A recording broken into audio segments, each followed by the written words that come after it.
უშანგი ნაპირელი, შოთა ხუციშვილი, მამუკა ჯანანაშვილი, ზვიად საბანაძე, გია ჯანგანიძე, პეტრე თვალიაშვილი და ტარიელ გურგენიძე ეს ქართული ოცნების სიმწევრებისა და მხარდამჭერების ჩამონათვალია, რომლებიც ბოლო 2 დღის განმავლობაში დააკავეს. რატომ იმატა კრიმინალმა კოალიციის მხარდამჭერებში თუ საქმე უბრალოდ პოლიტიკურ დევნას ეხება? კოალიციაში განმარტავენ, რომ ეს ადამიანები მხოლოდ იმიტომ დააკავეს, რომ ქართული ოცნების მხარდამჭერები არიან. გურჯაანის რაიონულმა სასამართლომ კოალიცია ქართული ოცნების წევრს უშანგი ნაპირელს საზოგადოებრივი წესრიგის დარღვევის ბრალდებით ადმინისტრაციული სასჯელი 40 დღიანი პატიმრობა შეუფარდა. საპატრულო პოლიციამ ნაპირელი საზოგადოებრივი თავშეყრის ადგილზე დააკავა. ადვოკატის მტკიცებით კი დღევანდელ სასამართლო პროცესზე მოსამართლემ გადაწყვეტილება მოწმეთა დაკითხვის გარეშე გამოიტანა.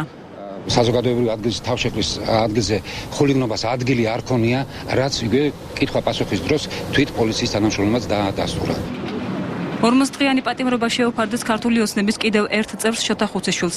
სიღნაღში მაჟორიტარმა დეპუტატმა ნუგზარ აბულაშვილმა კოალიციის მხარდამჭერის სცემა. შოთა ხუციშვილი კი ამ ფაქტის თვითმხილველია. კოალიციაში მის დაკავებას სწორედ ამ ფაქტს უკავშირებენ. ამ ცემას შეესწრო რამდენიმე ადამიანი. ერთ-ერთი გახლავთ სწორედ ჩემი დაცვის ქვეშ ყოფილი შოთა ხუციშვილი, რომელსაც პირდაპირ უკავშირებთ ამ ფაქტს. ეს არის ალბათ ცდელობა იმისა, რომ შოთას ათქმევინონ სრულიად საპირისპირო, რაც რეალობაში მოხდა.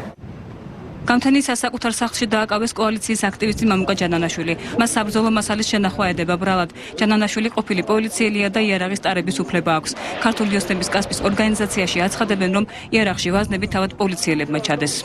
არ წარმოუდგენიათ ორდერი, არც მოწმეები არ წარმოუდგენიათ რა აი ესე რა 6 საათზე ოჯახი ყაჩაღურად დაესხნენ თავს. გორში კი ქართული ოცნების 3 წევრი დააკავეს.